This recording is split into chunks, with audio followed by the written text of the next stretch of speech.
बहू, तेरी माँ को शर्म नहीं आती उत्तरन देते हुए।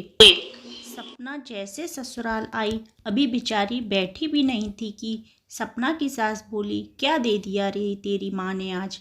सपना के हाथों में थैला देखकर सुनीता जी ने चश्मे के नीचे से झांकते हुए पूछ लिया।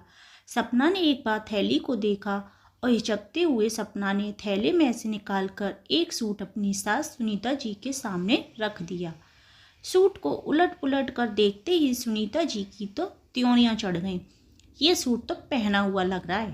तेरी माँ ने क्या इस बार पुरानी सूट दे दी तुझे, और तू आराम से उनको लेकर भी आ गई। तुझे शर्म नहीं लगी? और ना तेरी माँ को। माँ जी, इसमें शर्म की क्या बात है? माँ जी, वो माँ का ये सूट मुझे बहुत अच्छा लगता था, तो इस बार माँ ने ये सूट मुझे ही दे दिया। अच्छा, तो अब इतने बुरे दिन आ गए हमारे जो अपनी माँ के उत्तरन पहनेगी तू। अरे तुझे तो अकल नहीं, लेकिन तेरी माँ को तो सोचना चाहिए था ना कि बेटी को उत्तरन देने से पहले आज ये सूट दे दी, कल को तेरे बच्चों के लिए, तेरे भतीजे भतीजी के लिए भी पुराने कपड़े दे देंगी और तू आराम से ले आएगी। तुझे बहुत पसंद थे। खबरदार जो ये उत्तरन कपड़े दोबारा इस घर में लाई तो, कड़कड़ाते हुए सुनीता जी बोली, और इसको पहनना भी नहीं मेरे सामने, समझी। सपना सहम कर रह गई। बात यह है कि आजकल सपना की माँ की तबीयत कुछ ठीक नहीं रहती थी, तो सपना पास में होने की वजह से रोज़ थोड़ी देर के लिए माँ से मिलने अपने मायके चली जाती थी। अब ऐसे समय में माँ और भाभी कुछ देना चाहती तो सपना खुद ही मना कर देती थी, कहती, मैं तो सिर्फ माँ से मिलने आ जाती हूँ, इसलिए प्लीज़ आप लोग ये लेना देना मत किया करो। खुशी का माहौल है तो मुझे भी कुछ लेना अच्छा लगता है, लेकिन आप इस वक्त बेवजह का बोझ मत डाला करो। मुझे बिल्कुल अच्छा नहीं लगता, मुझे बहुत बुरा लगता है। बस मैं माँ के साथ ज़्यादा वक्त गुजारना चाहती हूँ, दिन भर उनकी खिदमत करना चाहती हूँ, और मुझे कुछ नहीं चाहिए। आज जब सपना अपने मायके माँ से मिलने गई तो माँ की अलमारी में टंगा बनारसी सूट देखकर बोल उठी, माँ तुम्हारा ये सूट मुझे बहुत अच्छा लगता है। जब तुम इसे पहनती थी तो सच में बहुत सुंदर लगती थी। ये सूट आपको नानी ने दी थी ना माँ, बहुत ही प्यारा सूट है। तब सपना की माँ ने कहा, हाँ बेटा, लेकिन अब कहाँ मैं ये सूट पहनूंगी। तुझे पसंद है तो तू ले जा, मेरी निशानी समझकर, और तू पहनना। माँ की बात सुनकर सपना भावुक हो उठी। ऐसा क्यों बोल रही हो माँ, देखना तुम जल्दी ही ठीक हो जाओगी। कहते हुए सपना अपनी माँ के गले से लगकर बिलक पड़ी। उसे भी अंदेशा था कि माँ अब ज़्यादा दिन नहीं रहने वाली थी, क्योंकि माँ को कैंसर हो गया था और वो लास्ट स्टेज पर था।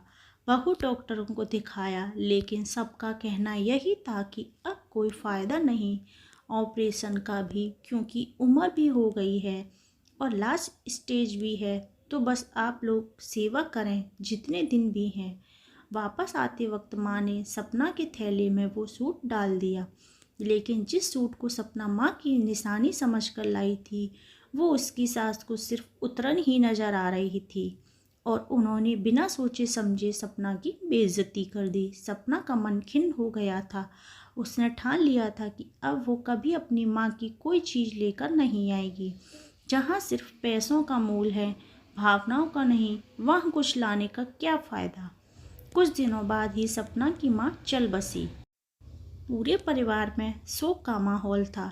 सपना भी 13वीं तक अपने मायके में ही थी। 13वीं के दिन सपना के पति और सास ससुर भी सपना के मायके गए थे।